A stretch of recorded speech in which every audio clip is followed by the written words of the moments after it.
How can Modi remove the Samvidhan? Boss, he is the only guy who respects the Samvidhan. और आज नरेंद्र मोदी ने एक act ऐसा नहीं किया है जो भारतीय संविधान के अगेंस्ट। संविधान को तहस नहस करने का काम किसने किया? इंदिरा गांधी जी ने किया। आपने बोलने की आजादी बोला, अरे भैया, जिसने बोलने की आजादी में सबसे ज्यादा रिस्ट्रिक्शन लगाया उस आदमी का नाम जवाहरलाल नेहरू जी थे। Congress won Telangana, Congress won Karnataka, EVM तब कोई खराब नहीं। देश के अंदर बहुसंख्यक कौन है? हिंदू है। तो जब आप कहते हो कि हम बहुसंख्यकवाद के खिलाफ लड़ेंगे, इसका क्या मतलब है? कि आप हिंदुओं के खिलाफ लड़ने की बात कर रहे हो? मोदी जी ने ऐसा कौन सा एक काम करा है जो मुसलमानों के खिलाफ है? Please look at the unemployment rate in all the states ruled by the Congress government and compare it with other states. एक साल एक को बना देंगे, एक साल एक को बना देंगे। जोक चल रहा है ये? देश के प्रधानमंत्री की बात कर रहे हो कि म्यूजिकल चेयर खेल रहे हो? चैलेंज करता हूं, आज दम है तो कोई जाके गांधी परिवार के लोगों के साथ इंटरव्यू क्यों नहीं करता? ध्रुव को बोलो कि कांग्रेस पार्टी या किसी को भी ज्वाइन करना, ऑफिशियली ज्वाइन कर लो भाई। First of all Pradeep sir, बहुत बहुत स्वागत है एपी पॉडकास्ट पे आपका। आपके बहुत सारे न्यूज़ मीडिया पे अलग अलग भाषण, आपके पॉडकास्ट सब कुछ सुने हैं एंड फाइनली आज इन पर्सन आपके साथ बात करने का मौका मिल रहा है। We at AP podcast are very grateful for this. Thank you so much for having me and look forward to the discussion. काफ़ी लोगों ने आपके पॉडकास्ट की काफ़ी तारीफ़ करी है और मुझे इतने सारे मैसेजेस दोस्तों द्वारा आए हैं कि जिनने आपका पॉडकास्ट किया है कि करना चाहिए। So yes, here I am. Thank you so much for those words and thank you so much to the people who said to sir कि अच्छा है। तो स्टार्टिंग दिस कन्वर्सेशन, मेरा फर्स्ट कन्वर्सेशन का पॉइंट थोड़ा मीडिया के related ही रहेगा, प्रोवाइडेड आप इसी फील्ड से हैं।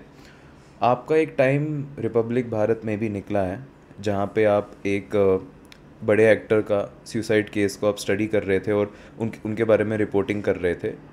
तो उस पूरे जो एक कॉन्ड्रम चल रहा था उसके अराउंड काफ़ी सारी चीज़ें निकल के आ रही थी, बॉलीवुड के साइड से भी, पुलिस की भी साइड से भी। आपके ऊपर काफ़ी लोगों ने लीगल एक्शन लेने की कोशिश करी और आपको दबाने की काफ़ी कोशिश की जा रही थी। तो मीडिया में अक्सर ये माना जाता है कि ये एक नेक्सस है बहुत बड़ा जो कुछ चीज़ें और नरेटिव्स को कंट्रोल कर रहा है। अब आपने सर इतनी सारी चीज़ें कर ली, आप खुद भी पर्सनल रिपोर्टिंग करते हैं। How does this things works and do you feel that there is a nexus that exist? पहले तो मेरे हिसाब से सुशांत सिंह राजपूत का केस सुसाइड का केस नहीं था, इट इज़ सस्पिशियस डेथ। और जितने फैक्ट्स और एविडेंसेस मैंने देखे, मेरे हिसाब से सुशांत ने सुसाइड डेफिनेटली नहीं किया था। ये मैं इस बात पे कम्प्लीटली आश्वस्त हूँ और श्योर हूँ और मैं ये हमेशा यही बात पे स्टिक रहूँगा। पहली बात। दूसरी बात है, आपने पूछा कि क्या नेक्सस रहता है। देखिए, मीडिया के अंदर ज़रूर एक मैंने जितना ऑब्ज़र्व किया है as quote and quote outsider, क्योंकि मैं एक मिडिल क्लास परिवार से आता हूँ और ऐसा कोई नहीं कि भाई पिताजी मीडिया में थे, दादाजी मीडिया के अंदर थे या कोई बड़ा लटन्स दिल्ली का नहीं था। मैं एक पब्लिक पॉलिसी इंजीनियरिंग का स्टूडेंट रहा हूँ और थिएटर का स्टूडेंट रहा हूँ, but I always been passionate about the growth of the country. So मैंने ये देखा है कि एक हमेशा से लड़ाई हैव नॉट्स और हैव्स के बीच की रही है। और कुछ जो मीडियोकर्स होते हैं, कुछ मीडियोकर्स जो आधा झूठ परोसते हैं, वो हमेशा से ये प्रयास करते हैं कि कोई अगर सच्ची बात कर रहा है, कोई जिसके अंदर टैलेंट है, कोई अगर मान लीजिए एक गरीब मध्यम परिवार का व्यक्ति आया हुआ है, तो उसके आसपास जो है वो सर्कल्स बनाने की कोशिश करते हैं कि वो जो है आगे जनता तक नहीं पहुंच पाए, उसको वो अपॉर्चुनिटी ना मिले। तो एक quote and quote nexus of mediocres तो रहता ही है, पर ये सिर्फ मीडिया की फील्ड में नहीं, हर फील्ड के अंदर रहा है। और ये प्रकृति का ही नियम है कि आपको संघर्ष करना पड़ता है अपनी बात को आगे पहुंचाने के लिए। बट जैसे पॉलिटिक्स में मैंने देखा है कि कई पॉलिटिशियंस के बीच में कई कॉमन इंटरेस्ट में एक यूनानिमिटी रहती है। मीडिया के अंदर आपस में बहुत सारी लड़ाइयाँ हैं, अनफॉर्चुनेट है। मेरा मानना है कि जो राष्ट्रवादी मीडिया है साथ में होना चाहिए, अंदर दिल से साथ में रहना चाहिए। और अगर वो अब तो और धीरे धीरे साथ में होना शुरू हुआ है, पर वो जितना ज़्यादा और साथ में होगा उतना ज़्यादा सबका भला होगा। If the cake is bigger then everybody can have the pie of the cake. अच्छा, सेम साइड वाले मीडिया हाउसेस भी देखिए सब में अल्टीमेटली सबके लिए it's is a matter of business. So हम लोग बहुत पैशनेट हो जाते हैं कि हमको नेशनल इंटरेस्ट है, which is hard for act which is there, but ultimately it is a business that people run and I don't blame them. Business ही है और उस बिज़नेस के अंदर अगर आप 10 रुपये खर्च कर रहे हैं तो आप 12 रुपये तो कमाने की कोशिश करेंगे। तो उस सिनेरियो के अंदर लोग की जहाँ से फंडिंग आती है उस हिसाब से चीज़ों को देखते हैं और कंट्रोल करते हैं। बट ओवरऑल मैं स्टिल मानता हूँ कि अगर किसी व्यक्ति में कुछ सच्चाई है और संघर्ष करना में उसमें वो एबिलिटी है तो उसकी बात आगे पहुंचती है, और आज के युग में किसी की बात आगे पहुंचने में कोई रोक टोक नहीं है। बट मेन स्ट्रीम मीडिया को एक शैकल्स ऑफ लटेंस से निकलने की ज़रूरत है, भले वो राइट लटेंस हो जाए, लेफ्ट लटेंस हो जाए, और वो अभी भी प्रक्रिया ऑनगोइंग है। तो जो लोग जर्नलिज्म कॉलेजेस से पढ़ते हैं उनको लगता है कि उनको जर्नलिज्म आता है, और जो व्यक्ति मान लो जर्नलिज्म कॉलेज से नहीं पढ़ा है वो उनको बड़ी तिरस्कार की भावना से देखते हैं। पर अल्टीमेटली कोर में जर्नलिज्म क्या होता है? कोर में जर्नलिज्म होता है कि आपको लोगों की आवाज़ बनना है, कोर में जर्नलिज्म होता है कि आपको सच्चाई की बात करना है, और कोर में जर्नलिज्म होता है कि आप वेल रिसर्च तरीके से आइए। कोर में जर्नलिज्म होता है कि जब आप ग्राउंड पर रिपोर्टिंग करें तो आप जनता की आवाज़ को सुनाइए, ना कि 24 घंटे अपनी आवाज़ को करें। और कुछ लोग बोलते हैं न्यूट्रलिटी न्यूट्रलिटी न्यूट्रलिटी मेरे हिसाब से एक झूठ है। कोई भी व्यक्ति जो होता है उसकी हर मुद्दे पर एक ओपिनियन होती है। न्यूट्रल आदमी वो होता है जो लेफ्ट हाथ से भी लड्डू रखना चाहता है, राइट हाथ से भी लड्डू रखना चाहता है, और उसकी कोई ओपिनियन होती है। ऐसे लोग सबसे ज़्यादा खतरनाक होते हैं। सच्चा आदमी वो है, भले वो लेफ्ट में हो राइट में हो, वो अपनी ओपिनियन खुल के बोल सकता है, पर उसको बस पैसे लेके झूठ नहीं बोलना चाहिए। दुख की बात यह है कि कुछ यूट्यूबर्स, कुछ मेन स्ट्रीम मीडिया के अंदर लोग हैं जो पैसे लेकर झूठ परोसते हैं जो देश हित के विरुद्ध है, और वो उसके अगेंस्ट में हो। मैं कहता हूँ आपकी कोई भी पॉलिटिकल ओपिनियन होनी चाहिए, वही है। आप किसी नेता को आपको लगता है वो नेता देश हित में, दूसरे व्यक्ति को लगता है वो नेता देश हित में, नहीं, आप रखिए, वो आपका पार्ट है। बट आप हर चीज़ को फैक्ट से बैक करिए, झूठ मत परोसिए। एक गोल्डन रूल मेरा ये होता है। इसीलिए भले पॉलिटिक्स हो गई, अगर आपने देखा नरेंद्र मोदी फॉर एग्जांपल, कोई ऐसा नहीं है कि वो कोई बहुत बड़े उनके पिताजी पर पॉलिटिक्स में थे, ग्रैंडफादर पॉलिटिक्स में थे, कुछ नहीं। ज़मीन में मेहनत उतर के व्यक्ति उठे और जाके आज देश के प्रधानमंत्री बने, और 10 साल तक प्रधानमंत्री हैं। अभी 5th टर्म, नेक्स्ट टर्म के अंदर भी प्रधानमंत्री की आने की रेस में वो काफ़ी आगे मतलब आगे दिख रहे हैं। तो अपनी मेहनत से कमाएं। इसी तरीके से मीडिया के अंदर भी मैं देख रहा हूँ एक चर्न जो है वो हो रहा है। इतने सारे पॉडकास्ट आ रहे हैं, इतने सारे पॉडकास्ट को बड़े बड़े नेता इंटरव्यू दे रहे हैं, बड़े बड़े सेलिब्रिटीज़ दे रहे हैं, जिनका कोई quote and quote background journalism में नहीं था, पर वो आज ज़्यादा नैरेटिव्स को शेप कर रहे हैं। टीवी इंडस्ट्री के अंदर भी मैं देख रहा हूँ कि लोग Tier 2, Tier 3 टाउन से आ रहे हैं और वहाँ से जाके वो अच्छे पत्रकार बन रहे हैं। तो आज ज़रूरत है, एक पूरा चर्न हो रहा है, जो वॉइस ऑफ द हार्टलैंड जिसको मैं कहता हूँ, जो रियल भारत की आवाज़ है, वो पुश कर रही है जिन लोगों ने क्लचेस रखा हुआ है। और मैं आगे चल के एनविजन यही करना चाहता हूँ, मैं उस व्यक्ति की आवाज़ बनूं, उस युवा की आवाज़ बनूं। हमेशा मेरा मकसद यही रहता है, जो अपने पैरों पर खुद खड़ा होने के लिए हर दिन इस देश में संघर्ष करता है और कुछ बड़ा करना चाहता है। इसीलिए मेरे हर आपने अगर एपिसोड मैंने टीवी में, मैं जी न्यूज़ के साथ में भी जो कंसल्टिंग एडिटर हूँ, हर मुद्दे पे मैं अपने एक ओपिनियन रखता हूँ और प्रखरता से रखता हूँ, क्योंकि मुझे कुछ छुपाने को नहीं है। आप मेरे से डिसएग्री करिए, आपको लगता है मैं गलत हूँ, मैं आपको राय दूंगा बोलने के लिए गलत हूँ, पर ओपिनियन होनी चाहिए। कि जब आपकी ओपिनियन है मतलब आप कुछ ब्रिंग कर रहे हो टेबल पे। अगर मेरे को यही करना है टीवी में कि अच्छा आप बोलो, अच्छा आप बोलो, अच्छा आप बोलो, तो आप किसके लिए? ये तो रोबोट को ही फिट कर दो, रोबोट भी यही बोल देगा, अच्छा कांग्रेस आप बोलो, अच्छा बीजेपी आप बोलो, अच्छा समाजवादी पार्टी आप बोलो। ये लोग एक्सपेक्ट नहीं करते पत्रकार से। लोग एक्सपेक्ट पत्रकार से ये करते हैं कि अगर किसी मुद्दे पे वो बोल रहा है तो उसकी ओपिनियन क्या है, और वो ओपिनियन को फैक्ट से करें। तो अनबायस्ड जर्नलिज्म आपके हिसाब से एग्जिस्ट नहीं कर सकता। मुझे एक बताओ, जब बच्चा पैदा होता है और मम्मी से बोलता है मुझे कैडबरी मत दो, मम्मी मुझे जाके 5 स्टार दो, तो क्या वो बच्चा बायस हो गया? उसकी एक चॉइस है, राइट? तो जब भी एक व्यक्ति किसी भी मुद्दे पे होता है, आज आपने एक कुर्ता पहना है, मैंने एक शर्ट पहनी, हमारी चॉइस है। जब भी व्यक्ति चॉइस में आ जाता है तो उसका एक एलिमेंट ऑफ बायस आ ही जाता है। बायस को हम लोग बड़े नेगेटिव कॉनोटेशन से देखते हैं। मेरा मानना ये कि it is ultimately matter of choice. तो हर चॉइस के ऊपर what is editorial? Editorial opinion है कि आप किसी भी मुद्दे के ऊपर एक स्टोरी पे आपका एक एंगल होगा, एक ओपिनियन होगी, वो आपकी चीज़ होती है। सो अनबायस्ड करके कुछ नहीं होता, पर बायस ओपिनियन होती है। और जब न्यूज़ रिपोर्ट आप कर रहे हो, जब न्यूज़ फॉर एग्जांपल रिपोर्ट कर रहे हो, देखो 2 चीज़ होती है, एक होता है ओपिनियन, एक होता है रिपोर्टिंग। जब आप रिपोर्ट कर रहे हो तो आप तथ्यों को रिपोर्ट करो, that is what it is. तो जब आप ग्राउंड पे रिपोर्टिंग कर रहे हो और मान लो कि मैं कहीं गया और वहाँ पे मैंने बोला कि मुझे कोई घटना दिखानी है, तो दिक्कत क्या होती है कई पत्रकारों के साथ में कि वो सिर्फ एक पीस टू कैमरा देने के चक्कर में वो जो आसपास जनता की रिपोर्टिंग चाह रहे हैं। अगर आप हॉस्पिटल में गए और हॉस्पिटल में मान लो बेड नहीं है, तो आप जनता से पूछोगे ना कि बेड नहीं है वहाँ पे, फिर बताओगे, जिससे कि एक एस्टैब्लिश तो हो कि भैया बेड नहीं है, जनता दुखी है, या मान लो जनता खुश है, जिस भी सिचुएशन के अंदर। सो एज रिपोर्टिंग में हमारा ऑब्जेक्टिव होना चाहिए हम जनता को सर्वोपरि रखें और जनता की बात को आगे रखें। वो उसमें आपका गलत नहीं होना चाहिए। अगर 10 लोगों की, मान लीजिए किसी घटना की वजह से कोई बस गिर जाती, 10 लोगों की मृत्यु हुई, तो आपको बताना है 10 लोगों की मृत्यु हुई है। This is as simple as that. और वो आपकी रिपोर्टिंग है, उसमें आपका कोई ओपिनियन नहीं हो सकता। बट उसके लिए जिम्मेदार कौन है वो आप एंगल दे सकते हो, उसमें आप बता सकते हो कि भाई लोकल प्रशासन जिम्मेदार है, नेता जिम्मेदार है, कौन जिम्मेदार है, वो आपकी चॉइस है, एज सिंपल। और फिर जनता जनार्दन के कटघरे के अंदर आप जनता सब कुछ देख रही है, हर व्हाट्सएप वीडियो देख रही है, हर आपकी चीज़ को देख रही है। कुछ आपको लोग अच्छे, कोई आपके साथ अग्री करेगा, कोई डिसअग्री करेगा, that's a matter of mind, but you should not लाई।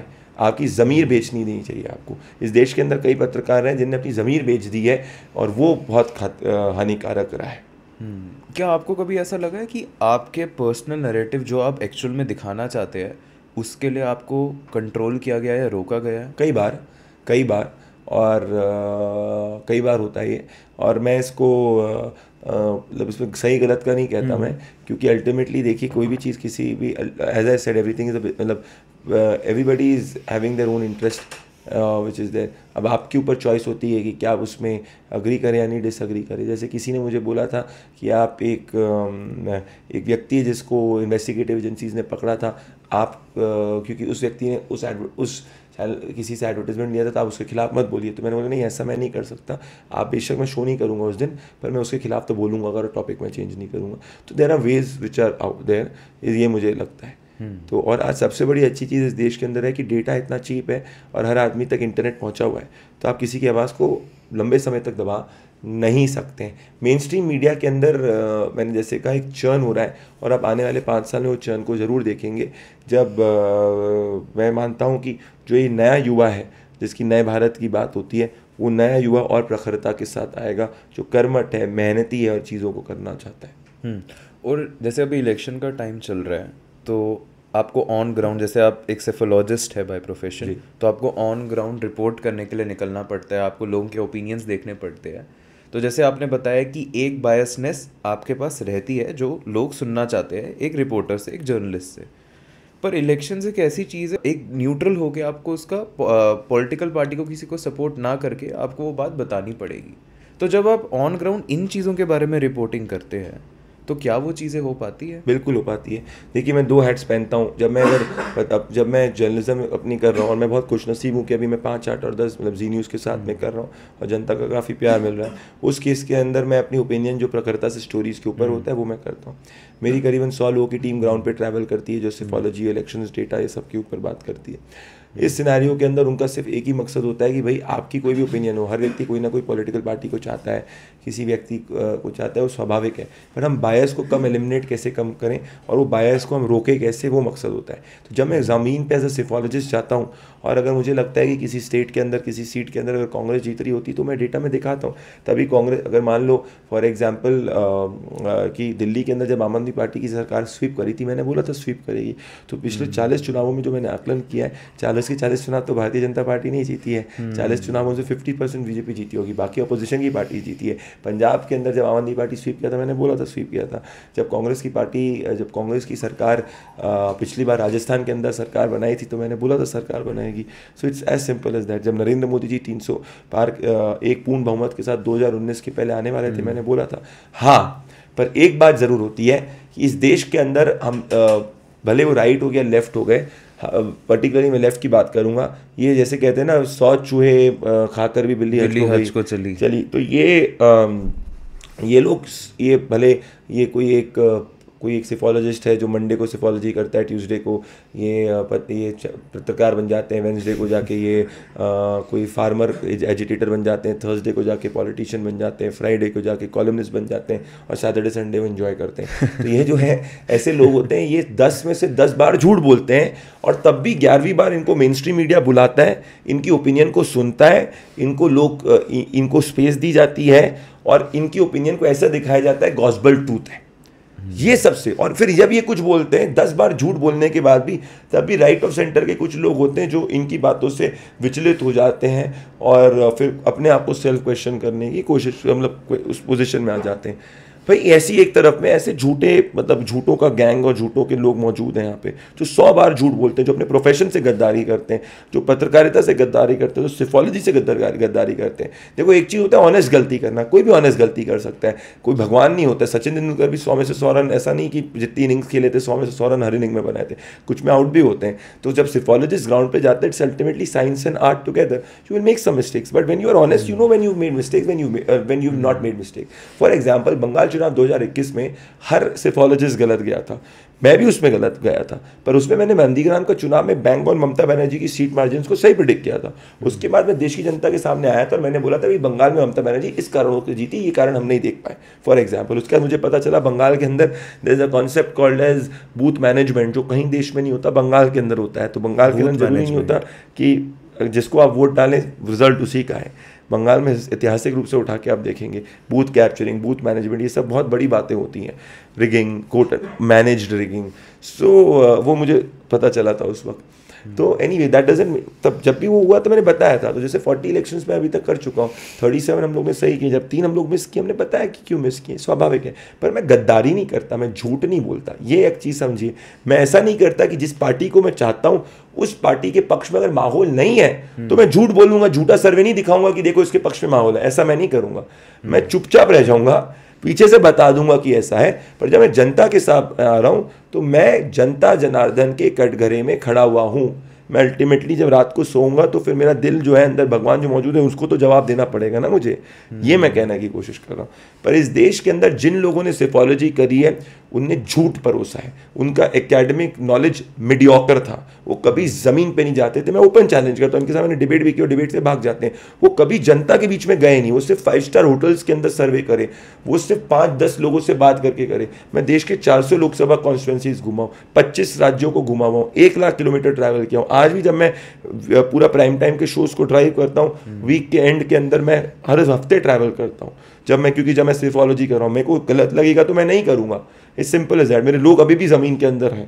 तो सच्चा होना चाहिए आदमी को अपने काम के प्रति, ये मैं मानता हूँ। उसकी नीयत में खोट नहीं होना चाहिए। ये लोगों की नीयत में खोट है, क्योंकि ये डाइजेस्ट ही नहीं कर पा रहे कि भाई मीडिया की ताकत इनसे कैसी चले गई, सत्ता की ताकत इनसे कैसे चलेगी। जैसे मैंने कहा ना, जो सबॉल्टन होता है समाज के अंदर, वो सबॉल्टन जब एक उठता है तो जिसके पास पावर होती है वो घबरा जाता है, तो वो हर हथकंडे को अपनाने की कोशिश करता है उसको रोकने के लिए। ये लोग ऐसे ही चीज़ कर रहे हैं। तो that is the whole bottom line. So yes, when I am going on the ground as a psephologist, I have to keep my opinion on the back seat and I have to reflect that, and that I do it in my data, which is there. तो reports share होती है लोगों को अलग अलग जगह पे internally, मतलब अलग अलग जगह पे रिपोर्ट शेयर होती है. हम लोग ओपिनियन पोल्स भी करते हैं. जब ओपिनियन पोल्स नहीं करते तो एग्जिट पोल्स करते हैं. इस बार एग्जिट पोल करेंगे. अभी 2 फेज़ का ऑलरेडी हो चुका है. पर ये एक ज़रूर चैलेंज मैं मानता हूँ रहता है. और इसीलिए मेरे से सवाल ज़्यादा क्यों होते हैं, क्योंकि बाकी कोई भी सेफोलॉजी कर रहा होगा, वो सिर्फ सेफोलॉजी करके कोई अलग बाहर बैठा है, कहीं बैठा है और रैंडम नंबर दे देता है. मेरे लिए सिर्फ नंबर की बात नहीं है. अगर आप बोलोगे कि आपके साथ यहाँ पे बैठ के मेरे को आप 3 करोड़ रुपए दे दोगे और बोलोगे कि नंबर चला दे, वो मैं नहीं करूँगा. मैं बोलूँगा कि भैया मैं नंबर की बात ठीक है, पर मुझे लोग तो भेजने दे ग्राउंड पे. You have to be honest to your work. You can go right or wrong, that's a separate issue altogether, but you cannot lie. और ये पूरा मैथ काम कैसे करता है, मतलब आप ऑन ग्राउंड जाते देखो हैं यार, और जैसे बात करते बहुत ये मैंने पिछले मुझे बाकी नहीं पता, मैंने एक मॉडल को बिल्ड किया जिसको मैं कहता हूँ probability map of outcome model. इस बार मोदी 3.0 जो मैंने किताब लिखी है, बिगर हायर एंड स्ट्रॉन्गर, ये देश की पहली सेफोलॉजिकल किताब है जो चुनाव के पहले मैंने रिलीज़ करी है. और सिर्फ अंग्रेजी नहीं, इंग्लिश के साथ हिंदी में भी आने वाली, मराठी में भी आने वाली, तमिल के अंदर भी आने वाली है. तो इसमें क्या है कि मैंने ना पिछले 9 सालों के अंदर मैं ज़मीन पे बहुत लोगों से बात किया. फिर मैंने बात करके मॉडल्स को बिल्ड करे कि भाई एक कॉन्स्टिट्यूंसी के अंदर किन तरीके, किस लोग किन से बात करनी चाहिए, किन से बात नहीं करनी चाहिए. तो एक फॉर्मेट बनाया जन की बात probability map of outcome model. Her constituency का हम लोग वोटर लिस्ट मतलब वोटर लिस्ट के हिसाब से कास्ट कॉम्पोजिशन निकालते हैं, वोटर कॉम्पोजिशन निकालते हैं. फिर एरियाज आइडेंटिफाई करते हैं कि कहाँ कौन सी पार्टी स्ट्रॉन्ग है, कहाँ कौन सी पार्टी स्ट्रॉन्ग नहीं है, कहाँ पे दोनों पार्टीज में हमेशा टक्कर रही है. फिर लोगों को वहाँ भेजते हैं. फिर मैं लोगों को ट्रेन करता हूँ. उसके बाद जाके मैं उनके बिहेवियरल साइंस को अप्लाई करता हूँ कि आदमी वोट डाल रहा है किस कारण की वजह से डाल रहा है, कौन सा कारण सबसे सर्वोपरि है. कोई भी किसी नेता से हमेशा खुश नहीं होता. 10 मान लो 10 चीज़ों में से 5 चीज़ों में दुखी होगा, 3 चीज़ों में खुश होगा. तो क्या जो जिन चीज़ों से खुश है वो क्या वो चुनाव के नैरेटिव को ड्राइव कर रही है, वो नहीं, या जो जिससे दुखी है वो चुनाव के नैरेटिव को ड्राइव कर रही है. Ultimately democracy is the will of the majority in the electoral outcome. तो उसमें मान लो 10 वोटर हैं, तो मान लो महिलाएं ज़्यादा किसकी तरफ हैं, पुरुष ज़्यादा किसकी तरफ हैं, कौन सी डोमिनेंट कास्ट है, कौन सी डोमिनेंट कास्ट नहीं है. तो ये बहुत कठोर परिश्रम के बाद में ही अचीव हुआ, और ये मॉडल इम्प्रूव होते ही जाता है, ये मैं कह रहा हूँ. So this is what we do it, we go on the ground, my team goes on the ground, then it predicts, identify करता है इलेक्शन वेव इलेक्शन है कि नॉन वेव इलेक्शन है. अगर नॉन वेव इलेक्शन है तो फिर हर seat को घुसना होता है. वेव इलेक्शन है तो कौन सी चीज़ें जो होती है जहाँ से ज़्यादा सीटें आ सकती है, कौन सी सीटें जो मैथ्स को बिगाड़ सकती है, तो बहुत सारे फैक्टर्स रहते हैं, ये मैं कह सकता हूँ. और जैसे आपने एक अपने आर्टिकल में बोला था कि बीजेपी इस बार जब जीतेगी, अगर जीतेगी, तो उनकी जो अलायंस है वो छोटी होगी और बीजेपी का खुद का शेयर बड़ा होगा. जी. तो इसका क्या सेंस है, इसका क्या मतलब इसका ये सेंस है कि देखो 2014 में भारतीय जनता पार्टी ने 90% सीटें जीती थी 60% ऑफ द ज्योग्राफी से. देश के 60% ऑफ द एरिया से बीजेपी ने 90% सीट जीती. मतलब नॉर्थ और सेंट्रल इंडिया की आप बात कर रहे हैं? हाँ, मोस्टली नॉर्थ और सेंट्रल इंडिया से. फिर मोदी जी का जनाधार और बढ़ा, फिर उनका जो ज्योग्राफी 60 से 75% तक पहुंच गई. बंगाल से भी सीटें आई, उड़ीसा से भी सीटें आई. आज की तारीख में वो जनाधार और बढ़ गया है. तो विच इज़ देयर, तो जहाँ वो पहले कमजोर, जहाँ वो मान लो मजबूत थे वहाँ मजबूत ही हैं, ऐसे निपट वहाँ से ख़त्म नहीं हो रहे. पर जहाँ कमज़ोर थे वहाँ कमज़ोरी कम हुई है या मजबूती बढ़ी है. तो इस कारण से उनका जनाधार और उनका जो वोट शेयर है, जो भाजपा को बोलते थे कि हिंदी हार्टलैंड ब्राह्मण बढ़िया पार्टी, वो चेंज हो गया है और वो अब एक सर्व समाज की पार्टी की तरफ बढ़ती जा रही है. तो कहीं पे उनका 0% या 1% वोट है तो वहाँ वोट बढ़ेगा, कहाँ ऑलरेडी बढ़ा हुआ वोट है तो वहाँ सीटें ज़्यादा आएंगी. तो जो अलायंस है वो अलायंस को भी जो वोट मिल रहा है मोदी जी के नाम पे मिल रहा है. तो आप देखिएगा उद्धव ठाकरे जी को जिस पिछली बार जो वोट मिला था जब भारतीय जनता पार्टी के साथ में सत्ता के अंदर अलायंस के अंदर थे, तो उनको 20 से ज़्यादा सीटें आई थी और 20% से ज़्यादा वोट शेयर आया था. इस बार आप देखिएगा कि वोट शेयर भी कम होगा, सीटें भी कम होंगी, क्योंकि वोट अल्टीमेटली लोग मोदी जी के नाम पे डाल रहे थे. तो जितने भी अलायंस पार्टनर्स है, bearing apart one state Andhra Pradesh, जहाँ पे बीजेपी को फायदा हो रहा है अलायंस से, ना कि अलायंस को बीजेपी से फायदा हो रहा है. बाकी सब स्टेट्स के अंदर जो भी अलायंस पार्टनर है, जेडीयू, एकनाथ शिंदे, सबको मोदी जी के साथ में रहते हुए फायदा हो रहा है. और जैसे एक बहुत बड़े पॉलिटिकल एनालिस्ट है, उनका नाम है प्रशांत किशोर. उन्होंने एक इंटरव्यू में बोला था कि आप जीत रहे हो, मतलब ये वो बीजेपी और मोदी जी को टर्म करते हुए बोल रहे हैं आप जीत रहे हो, वो सही है, बट ये लोग अब क्या कर रहे हैं, ये एक साइकोलॉजिकल इम्प्रिंट डालने की कोशिश कर रहे हैं लोगों पे. तो जब आप ऐसे, आपको ऐसे आर्गुमेंट साइकोलॉजिकल इम्प्रिंट मतलब साइकोलॉजिकल इम्प्रिंट की आप अपनी एक मेंटालिटी पोस्ट करें. जैसे रशिया में हमें पता है कि पुतिन है, चाइना में हमें पता है कम्युनिस्ट पार्टी है, अब इंडिया में वो चीज़ कहीं ना कहीं कुछ लोग कनेक्ट कर रहे हैं. मैं देखो जो प्रशांत जी कह रहे हैं, और वो काफ़ी वेटरन स्ट्रैटेजिस्ट हैं और मैं उनकी काफ़ी इज्जत करता हूँ. एक चीज़ वो कह रहे हैं कि ये अपोजिशन वाले ऐसे करने की कोशिश कर रहे हैं, मैं उस बात से कम्प्लीटली सहमत हूँ. पर मैं ये कहना चाहता हूँ ये लोग किस बयान पे कह रहे हैं. इस देश को आज़ाद हुए 70 साल हुए. इस देश जब आज़ाद हुआ है 70 साल में, इसमें कितनी बार अटेम्प्ट्स किए गए थे, ये फैक्ट्स कोट कर रहा हूँ मैं आपको, कांग्रेस के शीर्ष नेतृत्व द्वारा, कि भाई वो संविधान की मूल धारा को बदले. फॉर एग्जाम्पल जवाहरलाल नेहरू जी देश के पहले प्रधानमंत्री थे, आप जाके पढ़िएगा, मैं कोई भी चीज़ विदाउट फैक्ट्स नहीं बोल रहा हूँ. जिस देश के अंदर फ्रीडम ऑफ स्पीच के ऊपर पहला प्रहार किसने किया, किसी और ने नहीं, जवाहरलाल नेहरू जी ने कहा. जब उन्होंने बोला कि फ्रीडम ऑफ स्पीच हमारे संविधान में restriction of freedom of speech पे लगाने वाला पहला व्यक्ति जवाहरलाल नेहरू जी थे. तो आज कहते हैं बोलने की आज़ादी, बोला अरे भैया जिसने बोलने की आज़ादी में सबसे ज़्यादा रिस्ट्रिक्शन लगाया उस आदमी का नाम जवाहरलाल नेहरू जी थे.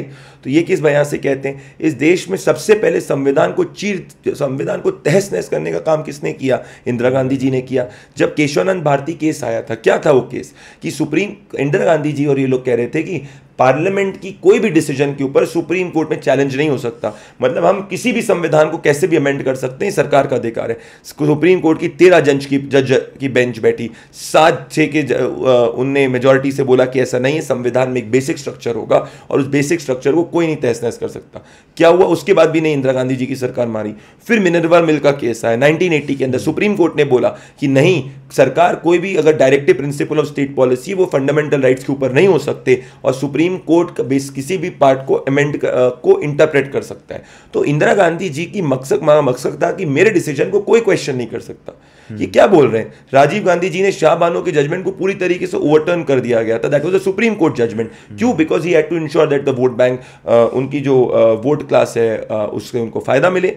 तो अगर आप Jawaharlal Nehru ji, Indira Gandhi, Rajiv Gandhi, the list is endless. 2011 के अंदर कम्युनल वायलेंस बिल लाने की प्रयास किया गया था, जो बिल संविधान की मूलधारा के अगेंस्ट था, जिसमें कहा था कि अगर एक दंगा कोई होगा तो उसमें दंगे के अंदर दंगा ही कोई होगा, will only be one community. So all this 50 से ज़्यादा स्टेट गवर्नमेंट्स को गिराने का काम किया गया था लॉ एंड ऑर्डर के केस में इंदिरा गांधी जी द्वारा. तो क्या नरेंद्र मोदी ने किसी भी स्टेट गवर्नमेंट को लॉ एंड ऑर्डर के नाम पे गिराया? एक स्टेट गवर्नमेंट का नाम बता दो, not even a single state government. 70 से 80 बार से ज्यादा कांग्रेस की गवर्नमेंट ने गिराया। मोदी जी 10 साल में शासन में हो गए तो संविधान खतरे में पड़ गया। जो लोगों ने 60 साल तक देश के अंदर चलाया और जो लोगों ने सुप्रीम कोर्ट के बेसिक कॉन्स्टिट्यूशन के अंदर बेसिक स्ट्रक्चर डॉक्ट्रिन को हटाने का प्रयास करा, वो बोलेंगे कि आज जो है देश जो है वो रशिया की तरफ जाएगा। एक ऐसा आदमी नरेंद्र मोदी जो गुजरात के अंदर जब चीफ मिनिस्टर था तो गांव गांव पे संविधान को सेलिब्रेट करने जाता था। आप पढ़िएगा उठा के, जब संविधान जो व्यक्ति जो इस देश में संविधान दिवस बनाने वाला व्यक्ति कौन है? प्रधानमंत्री नरेंद्र मोदी। 26 नवंबर 2015 को पहली बार इस देश के आज़ादी के इतिहास में किसी प्रधानमंत्री ने बोला कि हम संविधान दिवस बनाएंगे, जब संविधान के ऊपर की बात करेंगे। क्या बोल रहे हैं ये लोग? जब कोई अगर आप हारने की स्थिति पे हो, अगर मान लो आपको देश की जनता स्वीकार नहीं कर रही तो आप झूठ परोसोगे। This is factually wrong. My issue is here and now if you tell me to be neutral then I will be lying to my core. How can Modi remove the Samvidhan? Boss, he is the only guy who respects the Samvidhan. आज की तारीख में नरेंद्र मोदी ने एक ऐसा काम नहीं किया जो संविधान की बेसिक स्ट्रक्चर को क्वेश्चन करने का है। पर कांग्रेस पार्टी ने जब भी वो मेजॉरिटी के अंदर हुई, भले जवाहरलाल नेहरू, भले इंदिरा गांधी, भले राजीव गांधी, उन्होंने सुप्रीम कोर्ट के जजमेंट्स को, कोर जजमेंट्स को ओवरटर्न करा है। ये लोग कहते हैं कि एक, जैसे आपने सुना होगा कि भाई सुप्रीम कोर्ट ने कहा, सुप्रीम कोर्ट के जजेस को अपॉइंट करने नरेंद्र मोदी जी ने डिसाइड किया। फैक्ट क्या है इसमें? इसके आज़ादी के इतिहास में, आज़ादी के बाद से लेके 2000 मोदी जी की सरकार के पहले तक हर इलेक्शन, चीफ इलेक्शन कमिश्नर की याद, हर चीफ इलेक्शन कमिश्नर को सिर्फ सेंट्रल गवर्नमेंट अपॉइंट करती थी। राजीव गांधी जी के समय, नेहरू जी के समय, इंदिरा गांधी जी के समय, सोनिया गांधी जी के समय, मनमोहन सिंह जी के समय कौन अपॉइंट करता था चीफ इलेक्शन कमिश्नर को? सिर्फ और सिर्फ central government. Narendra Modi was the first prime minister जिसने ये इंश्योर करा कि कमेटी बनेगी। इस कमेटी के अंदर जो है एक लीडर ऑफ ऑपोजिशन भी होगा और लीडर ऑफ ऑपोजिशन के साथ में वो रहेंगे और एक मिनिस्टर रहेगा। So he has made the process more democratic. Because in Article 324 of the Constitution, it is said that it is the prerogative of the executive to decide who will be the chief election commissioner. It is not the prerogative of the judiciary. ये मामला गया judiciary के अंदर challenge होने में। Judiciary ने वो Congress party के नेता गए, बोले कि भाई ये संविधान की मूल धारा के अगेंस्ट है। जुडिशरी ने बोला बिल्कुल मूल धारा के अगेंस्ट नहीं है। तो अगर कोर्ट सच्चाई की बात करे तो कोर्ट गलत, मीडिया सच्चाई की बात करे मीडिया गलत। मोदी संविधान को छू भी नहीं उसमें आता है तो उस पर झूठ फैलाओ। This is my problem. बस you win election, Congress won Telangana, Congress won Karnataka, EVM तब कोई खराब नहीं। मोदी विंस, ईवीएम खराब। ये क्या नॉनसेंस है? अभी सुप्रीम कोर्ट में आपने नहीं देखा किस तरीके से फटकार लगी? तो ये गलत है। ये एक्चुअल चीज इज दैट जो देश के लिए सबसे बड़ा खतरा है। और जैसे अभी पीएम मोदी एक इलेक्शन रैली को एड्रेस कर रहे थे, उनका एक वहाँ पे स्टेटमेंट बहुत वायरल हो गया जो उन्होंने कांग्रेस और मुस्लिम्स को लेकर टर्म किया था कि कांग्रेस मुस्लिम्स को पहला राइट देना चाहती है और ये इन्फ्लिट्रेटर्स की सोसाइटी है, ये उन लोगों की सोसाइटी है जो बच्चे ज़्यादा करना चाहते हैं। और इसको लेके काफ़ी क्रिटिसिज्म मिल रहा था और इलेक्शन कमीशन से भी जब इसके बारे में पूछा गया कि आप क्या बोलते तो उन्होंने बोला नो कमेंट्स। तो आप इसको कैसे देखते हैं? देखिए, पहली बात तो एक चीज़, let us look at the facts. What are the facts? Facts ये है कि प्राइम मिनिस्टर नरेंद्र मोदी की सरकार के अंदर जितना मुस्लिम्स को स्कॉलरशिप मिली है वो यूपीए से ज़्यादा मिली है। फैक्ट्स ये है कि ट्रिपल तलाक bill which is draconian, supreme court ने उसको अनकॉन्स्टिट्यूशनल कहा था। उसमें शाहबानों की तरीके से मोदी जी ने उसके जजमेंट को ओवरटर्न नहीं किया। मोदी जी ट्रिपल तलाक बिल लेके आए। फैक्ट क्या है कि मुस्लिम्स को गवर्नमेंट स्कीम्स के अंदर, भले मुस्लिम्स हो गए, कोई भी कम्युनिटी हो गए, सबसे ज़्यादा अगर बेनिफिट्स मिल रहे हैं इस सरकार के अंदर मिल रहे हैं। So when it comes to government as a matter of policy, क्या वो डिफरेंशिएट कर रहा है बिटवीन अ हिंदू, मुस्लिम, सिख, ईसाई? Absolutely not. There is no vote bank concept with Narendra Modi. So let us get it straight, Modi is practicing true secularism. अब हम आ जाते हैं जो उन्होंने कहा। मुझे एक चीज बताओ, कांग्रेस के मैनिफेस्टो में एक टर्म है, we will fight against majoritarianism. आप पढ़िएगा, खोट के करिएगा, are resolve to fight against majoritarianism remains intact. ये majoritarianism is the word. Majoritarianism का वर्ड हिंदी में होता है बहुसंख्यकवाद। इस देश के अंदर बहुसंख्यक कौन है? हिंदू है। तो जब आप कहते हो कि हम बहुसंख्यकवाद के खिलाफ लड़ेंगे, इसका क्या मतलब है? कि आप हिंदुओं के खिलाफ लड़ने की बात कर रहे हो? मोदी जी ने ऐसा कौन सा एक काम करा है जो मुसलमानों के खिलाफ है? मोदी जी ने किसका प्रयोग किया वर्ड? उन्होंने बोला घुसपैठियों का।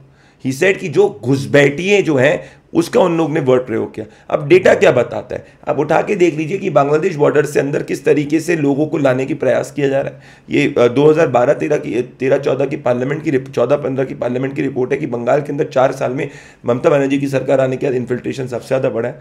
मैं आपसे ये पूछना चाहता हूँ कि अगर प्रधानमंत्री नरेंद्र मोदी ने एक काम अब बता दी जो मुस्लिम्स के खिलाफ किया, अगर वो सत्य बोल रहे हैं, फॉर एग्जाम्पल अब मैं आपको बोलता हूँ कि आपने बोला मुस्लिम रिजर्वेशन, 2004 के अंदर कांग्रेस पार्टी की आंध्र प्रदेश में सरकार बनी थी। 2004 के अंदर कांग्रेस पार्टी ने आंध्र प्रदेश में एक in the floor of the house कहा था कि we thank Rajasekhar Reddy in the Congress party for passing 4% reservation for the Muslims. अगर ये हम इसको प्रेसिडेंट बना ले, उसके बाद क्या हुआ? हाई कोर्ट ने स्ट्राइक डाउन किया, सुप्रीम कोर्ट ने स्ट्राइक डाउन किया। हमारे संविधान के पहले 3 अक्षर क्या है? We the people of India, यही है ना। तो फिर धार्मिक रूप से आरक्षण किस तरीके से सही है? कांग्रेस पार्टी का मैनिफेस्टो आया था 2018 के इलेक्शंस के पहले, बोला था कि मुसलमानों को हम अलग से IT कॉरिडोर बनाएंगे, मुसलमानों को अलग से हम जो है ये हॉस्पिटल्स बनाएंगे। मैं कह रहा हूँ भारतीयों के लिए क्यों नहीं बात करो, गरीबों के लिए क्यों नहीं बात करो? आज आप और मैं बैठे हैं, अगर आप मान लो मैं गरीब हूँ, आप क्या चीज़ है तो मुझे सरकार बेनिफिट दे, आप गरीब हो मैं हूँ सरकार आपको बेनिफिट दे। जब 80 करोड़ लोगों को मोदी जी ने राशन दिया तो क्या मोदी जी ने ऐसा बोला अरे मुस्लिम का घर है तो मत दो? अरे भैया मुसलमान हो हिंदू हो कोई भी दो। आज IAS के अंदर मुस्लिम्स को जो जाके मान लीजिए इतनी कॉन्ट्रोवर्सी, मुसलमान अगर कोई कैपेबल है वो सेंट्रल गवर्नमेंट फोर्सेज में नहीं आ रहा, सेंट्रल गवर्नमेंट फोर्सेज के अंदर आ रहा है। APJ अब्दुल कलाम को पूरी तरीके से रेवर करने वाले कौन है? प्राइम मिनिस्टर नरेंद्र मोदी है। तो देयर इज अ डिफरेंस।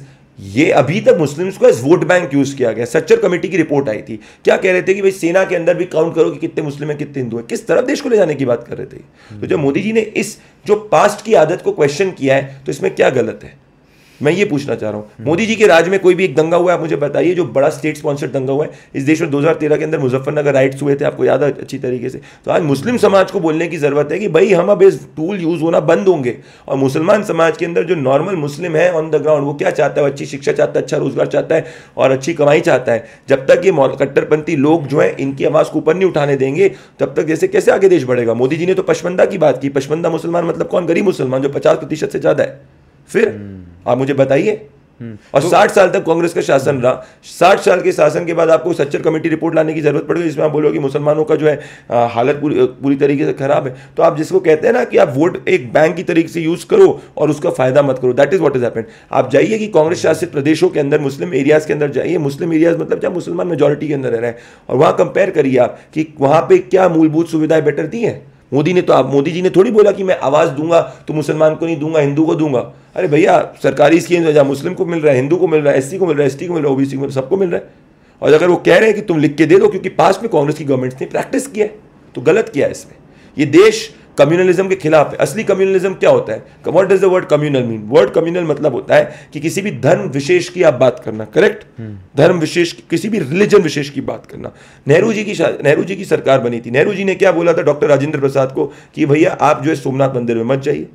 फिर पर दूसरी तरफ में हुआ। और अगर आपको लगता है for example religion based reservation पे, please read Jawaharlal Nehru in 1951। What did he say 1950s and 60s में? ही सेड कि religion based reservation will be a disaster for the country. Now आज ये लोग इसी के ऊपर खुल के नहीं बोल रहे। और मुझे बताओ ये डिबेट ही खत्म हो जाए, मोदी जी की ये जो बोल रहे हैं खत्म हो जाए। क्या कोई भी आज अपोजिशन का नेता, राहुल गांधी जी, तेजस्वी यादव जी, अखिलेश यादव जी, किसी ने लिख के दे दिया, एक बार बोल दे खुल के कि we will we are against religious based reservation. बोल भी नहीं रहे हो आप, तो क्या चाहने की कोशिश कर रहे हो? ये तो फिर जो पूरा हिंदू मुस्लिम का डिबेट है, जो कि एक यंग नैरेटिव, चाहे मैं यंग वोटर्स की बात करूं या थोड़े मिडिल एज वाले लोगों की भी, क्यों फिर बार बार ये टॉपिक निकल के आता है कि बीजेपी की वजह से हिंदू मुसलमान? ये उन्हीं में निकलने के आता है कि जो सच्चाई को एक्सेप्ट नहीं कर सकते। हिंदू मुस्लिम मतलब क्या? बस हिंदू की बात करना is not Hindu Muslim, Muslims की बात करना इज नॉट हिंदू मुस्लिम, मुसलमानों को एज वोट बैंक यूज करना इज रियल हिंदू मुस्लिम। मोदी जी कब बात करें? कांग्रेस के मैनिफेस्टो की तारीख आई, उसके 10 दिन बाद नरेंद्र मोदी ने बात करना शुरू करी। अगर उनको हिंदू मुस्लिम ही करना होता तो एक दिन बाद ही कर लेते।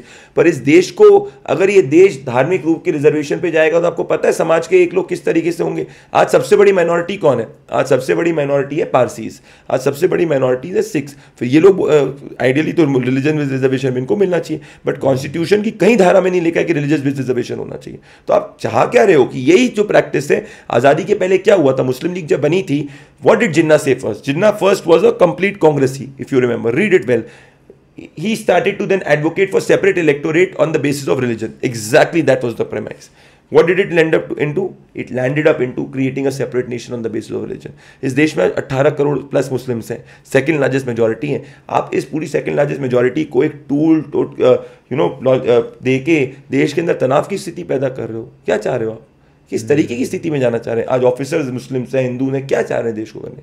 पर जब ये एक सोच है, वोट बैंक के रूप में सोच है, इसको तो कॉर्नर और क्वेश्चन तो करना ही पड़ेगा, और अगर इसको कॉर्नर और क्वेश्चन नहीं किया जाए, कर्नाटका के अंदर यही चीज़ करी गई। आप एजुकेशन इंस्टीट्यूशंस के अंदर जो है 150 मुस्लिम्स की जातियों को आपने उसमें दिया ओबीसी रिजर्वेशन के अंदर, संविधान के अगेंस्ट है। मैं कहता हूँ भाई गरीब है उसको दो, है गरीब तो उसको दो, but religious based reservation is a disaster for the country, and if you want to stop religion based reservation is a disaster for this country. It's a disaster for this country. And why can't the leaders of the Congress opposition and say that we are against religious based reservation? क्या बात कर रहे हैं ये बोलते हैं महंगाई की बात है। फैक्ट्स क्या कहते हैं आज की तारीख में? फैक्ट्स ये कहते हैं कि आज महंगाई दर 2013 में 10% है, आज 5% से कम है। फैक्ट्स क्या कहते हैं? जीएसटी कलेक्शन रिकॉर्ड हाईएस्ट है। कौन दे रहा है टैक्स? आम जनता ही टैक्स दे रही है ना, क्योंकि टैक्स चोरी नहीं हो रही है।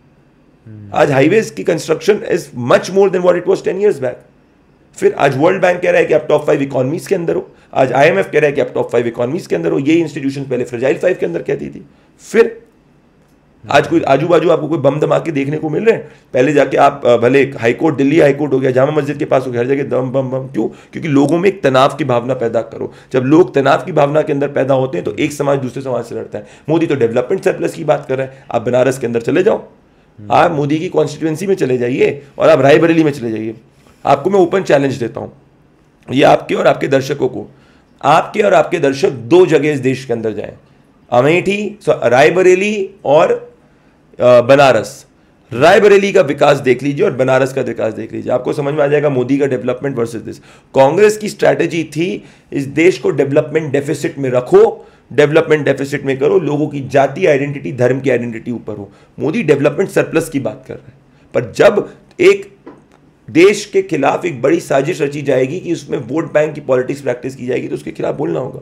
आपने रेवन्ना का केस देखा होगा, बीजेपी ने क्लियरली बोल दिया कि हम रेवन्ना के साथ में कंप्लीटली नहीं है, उसको कठिन से कठिन पनिशमेंट होनी चाहिए। पर सवाल इसमें यह भी तो पूछेगी ना मीडिया कि बस अक्टूबर के केस के अंदर जब अक्टूबर में ये केस कांग्रेस की गवर्नमेंट के पास आया तो इलेक्शंस के पहले क्यों रिलीज किया गया? क्योंकि आपको पॉलिटिकल फायदा उठाना है। तो फिर जब फैक्ट्स के आधार पे मैं तौलता हूं तो मैं देखता हूं कि फैक्ट्स के आधार पे the other side is devious in its plan. That is my issue. Congress earlier used to be a party of nationalists. With the Gandhi Parivar and all these coming, it has now become a party which has surrendered itself to the extreme leftist.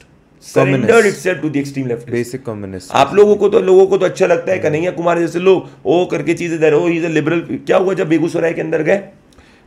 CPIM की main CPIM जहाँ पे जीतती थी वहां पे जनता ने उनको पूरी तरीके से नकार दिया, बुरी तरीके से आ रहे, और नॉर्थ ईस्ट दिल्ली से भी बुरी तरीके से आ रही। जानते क्यों? क्योंकि ये देश का कॉमन मैन राष्ट्रवादी है।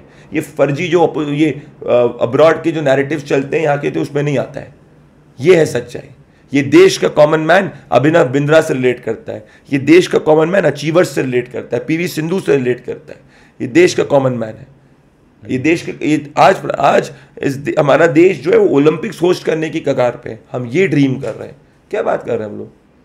तो अगर कुछ बात होगी, where did the entire debate of Muslim reservation start? Because the Congress Party manifesto used a specific term which is called as majoritarianism. Why did you use the term majoritarianism? What is majoritarianism? Who's the majority? Hindus. Ram मंदिर प्राण प्रतिष्ठा के अंदर सभी दलों को बुलाया गया था. Why did they not go? Modi did not go there as the Modi. He was the prime minister of the country. Why will he not go? Why will who else will go there if not the prime minister? Why? Because you cannot digest a man from the common ground, a poor man becoming the prime minister. That's the precise issue. और ये sir नौकरी की बात कर रहे हैं. Please look at the unemployment rate in all the states ruled by the Congress government and compare it with the other states. So it is disaster, boss.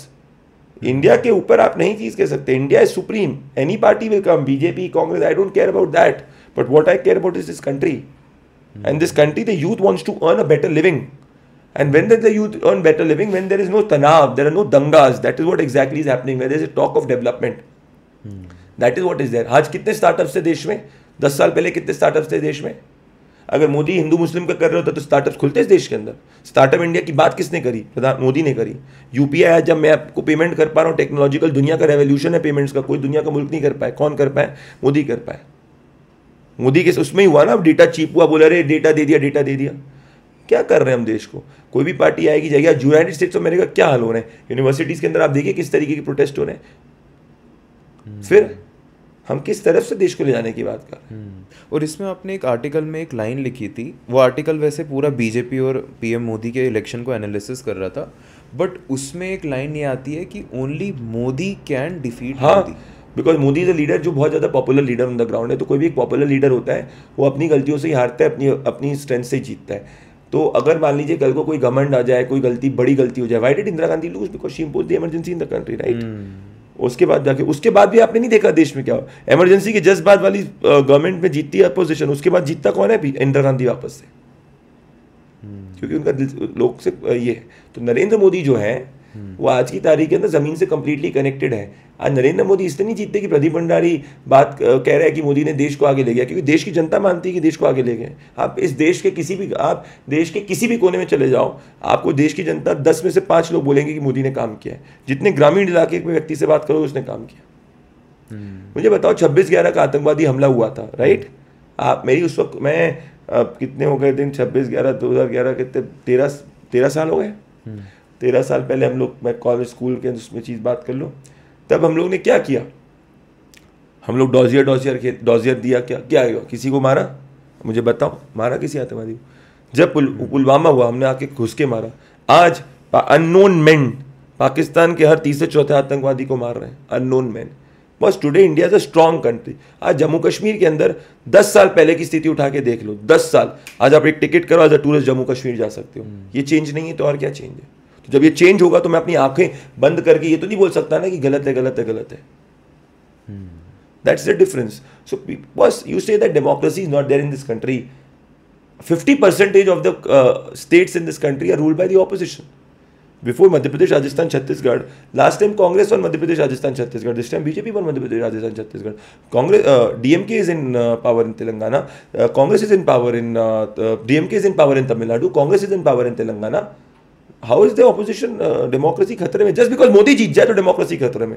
ये तो यही बात से हो गई ना कि यार आप चाहते हो कि सर आप ही सत्ता के अंदर रहो, और असली नॉन डेमोक्रेटिक माइंडसेट आपका है कि आपके अलावा कोई गद्दी पे बैठ नहीं सकता। That's the problem. And how do you see this INDI alliance यहाँ पे? There is no alliance, it's not an organic alliance on the ground. If it's an organic alliance on the ground, why are they not able to declare the prime minister candidate? And their point of view that they are discussing कि हर साल एक prime minister. आप बताओ मुझे, ये देश के हित में है? आपसे मैं पूछ रहा हूँ एज ए युवा, मैं आपके व्यूअर्स से पूछ रहा हूँ कि क्या ये देश के आप ब्रॉडकास्ट कर रहे हो, एपी पॉडकास्ट आज आप करो, कल ये करे, परसों वो करे, परसों नरसों वो करे, चलेगा पॉडकास्ट? चलेगा? आज आप 1 साल से चल रहे हो, आपसे लोग रिलेट हो रहे हैं तभी कर लोग चल रहे हैं ना आपका पॉडकास्ट। क्या देश को ये वो कोई लॉलीपॉप गेम है क्या कि मंडे को हम बना 1 साल 1 को बना देंगे, 1 साल 1 को बना देंगे? जोक चल रहा है ये? देश के प्रधानमंत्री की बात कर रहे हो कि म्यूजिकल चेयर खेल रहे हो? No, these are things which are very important. We are at a very important juncture as a nation. आसपास हमारे कितने एनिमीज है? पाकिस्तान की हालत देखो आज आप। आज पाकिस्तान की हालत देखो, जो हमारे साथ में ट्रैक टू डिप्लोमेसी करने की बात करते थे, आज क्या हालत हो गई उनकी? उनके संसद के अंदर लोग बोल रहे हैं कि मोदी हिंदुस्तान जिंदाबाद पूरी दुनिया कह रही है? आज उनकी दुनिया भर में लोन के लिए घूम रहे हैं। आज कोई भी हिंदुस्तान पाकिस्तान की बात करता है, सब हर आदमी बात करता है। US UK, US India, Russia India China, कोई बात करता है?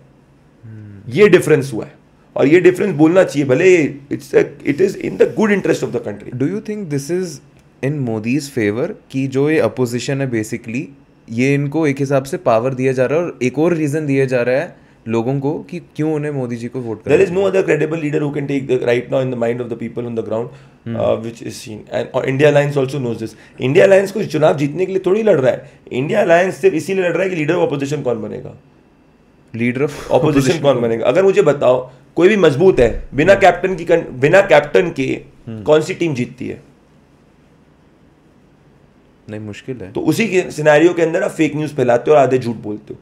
मोदी जी ने जब 4 बार बोल दिया कि देश के संविधान से छू करके कोई नहीं करेगा, फिर भी आप वो झूठ को क्यों रिपीट कर रहे हो? क्योंकि आप चाहते हो कि झूठ का नैरेटिव जमीन पे चले जाए, लोग भय में आ जाए और आप चुनाव जीत जाओ। क्या है ये?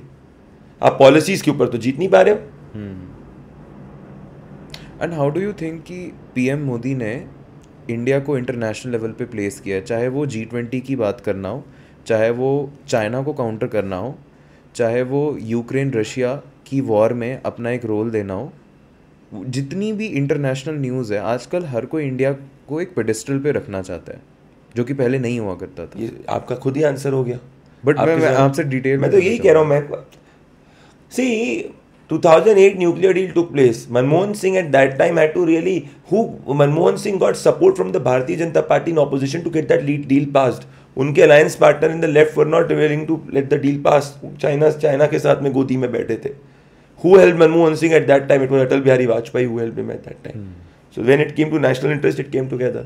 So now when it comes to national interest, why is the Indian opposition not supporting Narendra Modi in letter and spirit? आज इंडिया बोल रहा है कि मैं यूएनएससी की परमानेंट मेंबरशिप मुझे चाहिए, ये स्ट्रॉन्ग इंडिया। आज इंडिया जाके श्रीलंका या आजू बाजू का कोई भी पोर्ट होता है, उसमें एक इंडियन बिजनेसमैन जो होता है वो भी उसी तरीके से बिड करता है जैसे चाइनीज बिड करता है। यूएस अपनी स्ट्रैटेजिक पावर को, अपनी नेशनल पावर को दुनिया भर में कैसे फैलाता है? उसकी कंपनीज बड़ी होती हैं, करेक्ट, उसकी बड़ी कंपनीज दूसरे मार्केट्स को कैप्चर करती है, करेक्ट, यही होता है। माइक्रोसॉफ्ट, गूगल, टेस्ला, एक्सेट्रा, यही होता है। चाइना क्या करता है बड़ा होने के लिए? यही किया उसने। आज बैटरी के अंदर सबसे लिथियम आयन बैटरी के अंदर नंबर 1 बैटरी मेकर दुनिया में कौन है? चाइनीज है, चाइना के अंदर कंपनी है, फिर जाके सबको सप्लाई करती है। तो अब इंडिया कैसे बड़ी होगी अपनी स्ट्रैटेजिक इंटरेस्ट को, जब इंडिया के बिजनेसेस बड़ी जगह जाके इंडिया मतलब स्ट्रैटेजिक प्लेसेस के अंदर इंडिया के नेशनल इंटरेस्ट को आगे ले जाए, यही होगा। तो जब ऐसा मोदी करने की प्रयास करते और इंडिया के लोग बड़ी दूसरी जगह अच्छी करते, बोले अंबानी हो गया, अडानी हो गया, बिरला हो गया, या कोई भी नया बिजनेसमैन हो गया, तो आप उनको जाके इविलाइज से देखते हो। इस देश का सबसे बड़ा दुर्भाग्य जानते क्या हुआ है? बॉलीवुड से लेके हर लोगों ने अपनी पिक्चरों के अंदर और नैरेटिव के अंदर बोला, अरे अमीर आदमी सेठ एक गलत आदमी है। आपने गरीबी को सेलिब्रेट करा, गरीबी की बात करी, पर गरीबी की बात करके गरीब को अमीर नहीं बनाया। अरे बिजनेसमैन का जेब में लेके घूम रहे हैं, रोजगार किसको दे रहे हैं? हाँ, इंडियंस को ही तो दे रहे हैं। अब इन बिजनेसेस को क्वेश्चन करते हो जाके और बोलते हो कि भैया ये हट जाए, तो कौन? आपको बिल गेट्स से दिक्कत नहीं है, आपको गोरा एक इंफ्रास्ट्रक्चर का प्रोजेक्ट कर ले उससे दिक्कत नहीं है, पर एक हिंदुस्तानी इंफ्रास्ट्रक्चर का प्रोजेक्ट कैसे एग्जीक्यूट कर ले उससे दिक्कत है। अडानी करे अच्छी चीज तो दिक्कत, पर कोई दूसरा गोरा आ जाए विदेशी कर दे तो सही है करके। What nonsense is this? ये हीन भावना है बॉस। ये देश क्रोनी कैपिटलिज्म के अगेंस्ट है, नो डाउट अबाउट इट, समझे। बट इसके पहले कौन था? इसके पहले for example Ambani was the richest, now there is Adani, there is Ambani, everybody are, they all are serving the country through their businesses. Even Tata also. Tatas, Birlas, all. Young startups are coming into the picture. What is Digi Yatra? What is UPI? What is Paytm? What are all these apps? Regulatory environment should be solid enough. And when there are problems, there is a Supreme Court of the country. एक बड़ी pharmaceutical company को उसने question किया जब उसके orders नहीं माने, तो फिर बिलीव इन द डेमोक्रेसी। इस दुनिया में भारत से ज्यादा रोबस्ट डेमोक्रेसी कोई नहीं है, और इस डेमोक्रेसी के ऊपर अगर सबसे बड़ा प्रयास किया गया था इसको खत्म करने का, तो 1970s के दशक में किया गया था इंदिरा गांधी जी द्वारा। और मैं चाहता हूं आपके व्यूअर पढ़े केशवानंद भारती का जजमेंट पढ़े, that legendary man who saved the constitution of this country. Minerva mills का जजमेंट पढ़े, ये सब के पढ़े, वो बचाई गई थी, इस कॉन्स्टिट्यूशन को बचाया गया था। और आज नरेंद्र मोदी ने एक एक्ट ऐसा नहीं किया है जो भारतीय संविधान के अगेंस्ट है। और जैसे अब ये कॉन्स्टिट्यूशन को बचाने की ये जो टॉपिक छिड़ रहा है बार बार, इस पे एक जेंटलमैन है जो यूट्यूब पे अपनी वीडियोस बनाते हैं, वो ध्रुव राठी। एक बहुत ही बड़ा वर्ग सोसाइटी का, खासकर यंग लोग उन्हें फॉलो करते हैं। उनकी हर वीक में एक उनकी वीडियो आती है, कभी वो मुस्लिम्स और हिंदू के डिबेट के बारे में बात करते हैं, कभी वो मोदी के डिक्टेटोरियल टेंडेंसीज के बारे में बात करते हैं। तो जो ये ट्रेडिशनल मीडिया को छोड़ के लोग ऐसे सोशल मीडिया इन्फ्लुएंसर्स को देख रहे हैं, how do you see this whole thing? मैंने एक वीडियो बनाई थी जब इनने एक फेक न्यूज़ फैलाया था, उसके बाद वो करके 5-5.5 लाख की वीडियो आई थी। पर मैंने बोला फिर why should I waste my time responding to a man जो सिर्फ और सिर्फ एक झूठा प्रोपोगेंडा चला रहा है। उसके ट्वीट्स आज की तारीख के अंदर, उस बच्चे के ट्वीट्स जो हैं वो ऐसा लग रहा है कि कोई पार्टी के IT सेल के ट्वीट्स है। वो चैट GPT पे जाता है, चैट GPT पे बेचता है, आप चेक कर लेना। और उसकी चीज़, हर चीज़ में झूठ बोलता है वो आदमी यार, हर चीज़ में झूठ बोलता है। 10 दूसरे कंटेंट क्रिएटर्स भी, आपको लग रहा है ध्रुव राठी के वीडियो को देख के कोई बच्चा एक भी अपना जो है वोट चेंज कर लेगा? ऐसा नहीं होगा। उसको बोलो प्लीज़, मेरा रिक्वेस्ट है आपके पॉडकास्ट करेगी, ध्रुव राठी को बोलो कि कांग्रेस पार्टी या किसी को भी ज्वाइन करना है, ऑफिशियली ज्वाइन कर लो भाई। ये आज पहले तब भी मैं समझ सकता था, अभी तो हद हो गई है। मतलब मैसेजेस भी जो हैं जो एक कांग्रेस पार्टी का या किसी दूसरी पार्टी का व्यक्ति डिजिटल इंडिया उसमें चैट सामने दिख रहा है, चैट जीपी किसी ने व्हाट्सएप ग्रुप में मैसेज भेजा है, उसको चैट जीपीटी के एल्गोरिथम में डाला गया है और उस तरीके से वो कोड लिखा है। हर चीज में झूठ है भाई। ओपन डिबेट तभी वो आदमी, एक चीज बताओ, जो आदमी ना फैक्ट्स पे कमजोर होता है ना, वो ओपन डिबेट नहीं कर सकता, वो कभी भी डिबेट नहीं कर सकता, वो पॉडकास्ट नहीं कर सकता। पर फिर वो लोग तो ब्लेम मोदी जी पे भी डालते हैं कि वो ओपनली कभी आते नहीं है मीडिया के सामने। एक चीज बताओ, मोदी जी ने कितने इंटरव्यूज दिए वर्सेस राहुल गांधी ने कितने इंटरव्यूज दिए?